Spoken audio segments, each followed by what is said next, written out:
বক্তব্য দেন এটার দুইটা শুধু প্রশ্ন দেন এমনিতে কথা বলেন সমস্যা। যিনি ওয়ার্ক অ্যাসিস্ট্যান্ট আছে তার আমি বক্তব্য চেয়েছিলাম যে কাজটা কেমন হচ্ছে, তিনি কিন্তু বক্তব্য দিতে চাচ্ছে না, এড়িয়ে যাচ্ছে বারবার। আপনারা নিশ্চয়ই দেখতে পাচ্ছেন যে উনি কোনো প্রকার কোনো বক্তব্য দিতে চাচ্ছে না।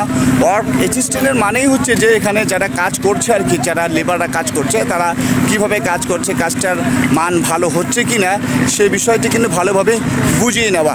কিন্তু ওনার কাছে বক্তব্য চাই, উনি কোনো প্রকার বক্তব্য দিতে চাচ্ছে না, মানে কাজের মান ভালো হচ্ছে না বিধায় উনি কিন্তু বক্তব্য দিতে চাচ্ছে না। উনি ওনার ঊর্ধ্বতন মানে কর্মকর্তা যিনি আছে স্যার আছে, বললো যে আমার স্যার বক্তব্য দেবে। এই যে দেখতে পাচ্ছেন এই যে পলির উপরে মানে পলিথিনের উপরে এই যে বালু সিমেন্ট, ওনাদের বক্তব্য অনুযায়ী যে ওনারা ভালো মানের কাজ করছে, কিন্তু দেখেন এই জায়গায় কিন্তু কাজ করে চলে গিয়েছে এই যে পলিথিনের উপরে এই যে বালু আবার এটা এই যে খুলে যাচ্ছে এগুলো।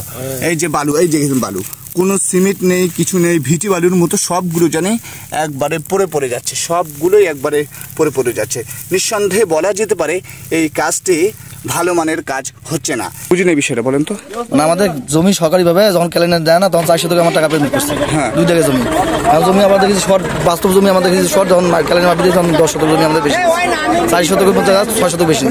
মানে ক্যানেল মানে 6 শতক বেশি যা করতেছে, বেশি করে নিচ্ছে আর কি। এটা তো আপনাদের যে মানে ক্ষতি হচ্ছে আর কি। হ্যাঁ, ক্ষতি অবশ্যই ক্ষতি। মাটি ভাঙিয়ে ঘাট করিয়া ঢালাই করেছে না, মানে টাকা পয়সা এখনো দেয় নাই। এই যে জমিটাতে ক্ষতি হল, এবার যে ওনারা ধান বা অন্য কোনো কিছু যে লাগাতে তো মনে করেন যে পারবে না আর। এবার তো ক্ষতি, এখন আমাকে লোক লাগায় এগুলো ঠিক করতে হবে। এগুলো মানে টাকা পয়সা দিবে বলছে আপনাদেরকে? না, টাকা পয়সা দিবে না। আমি এখন যে জায়গাটিতে আছি সেটি হচ্ছে নীলফামারী জেলার সৈয়দপুর উপজেলার নিজামের চবতের বর্মতল এলাকায়। এখানে ক্যালেনের কাজ চলছে আর কি, ক্যালেন তৈরির কাজ চলছে আর কি। তো এখানে একটা বিষয় আমরা লক্ষ্য করেছি যে বালুটা দিয়ে, যে সিমেন্ট বালুটা দিয়ে কাজটা করেছে আর কি, যে ঢালাই দিচ্ছে বা করছে, এটা কিন্তু সম্পূর্ণ কিন্তু 2 নম্বর কাজের আর কি।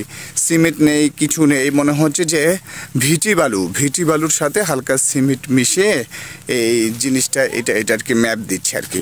আপনারা দেখতে পাচ্ছেন এই জিনিসটা, এই যে আমি যদি আপনাদেরকে একটু দেখাই, এই জিনিসটা কিন্তু সিমেন্ট নেই বললেই চলে, সিমেন্ট নাই বললেই চলে, একবারে শুধু খালি মোটা বালু দিয়ে এই জিনিসটা কাজ করেছে। যে টোকা মারলে উঠে যায়, পলিথিনের উপরে দিয়েছে।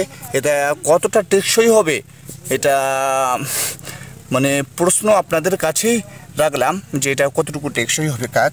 কয় একের মাল দিয়ে করতেছেন? 4 এক রেশিও, একটা সিমেন্ট কি ঢালাই দিবেন? মানে 4টা বালু একটা সিমেন্ট 4 একের রেশিওতে আমরা প্লাস্টার করতেছি। তারপরে কি করবেন? এরপরে আমরা সিসি লাইন করব, সিসি ঢালাই। 3 ইঞ্চি থিকনেস হবে, 75 মিলি। 3 ইঞ্চি থিকনেস, 75 মিলি সিসি ঢালাই। আচ্ছা, ঠিকাদার কে? ঠিকাদার জিন্নাত আলী জিন্না। আচ্ছা, প্রতিষ্ঠানের নাম কি? জিন্নাত আলী জিন্না লিমিটেড।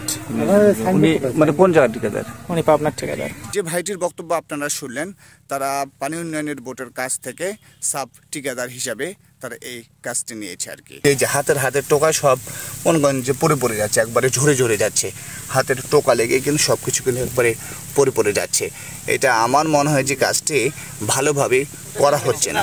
96 সালে আমাদের জমি থেকে জমি নিছে 7060 থেকে জমি নিছে 4 শতক। 96 সাল থেকে 2024 সাল পর্যন্ত 28 বছরে আমাদের জমি ধরে আছে প্রায় 5 শতক, 10 শতক মোটে। আমার সাইডের হিসাব মোট দেওয়া যাইবে না, মোট পাশের হিসাব মুই দেব। মোট 5 শতক জায়গা ধরিয়ে আছে ক্যানেলের। আচ্ছা, এখন তার জমি দিছে আমাকে 1000, আমি 4140 টাকা পাইছি। আর বাকি জমি ওরা জোর দখল করে ধরিয়া আছে। আচ্ছা, এর আগে আপনাকে 1 বছর আগে 2023 সালে আমি দরখাস্ত দিয়েছিলাম, এই সেদিন কাজ বন্ধ করে দিয়ে আজকে ওনাদের অফিস থেকে লোকজন আসছে। এই যে দেখেন। হ্যাঁ, দাঁড়ান। 2023 সালে দরখাস্ত দিছি, 2024 পার হয়ে গেছে, 28 বছরও আমাদের এই সমস্যা সমাধান হয় না।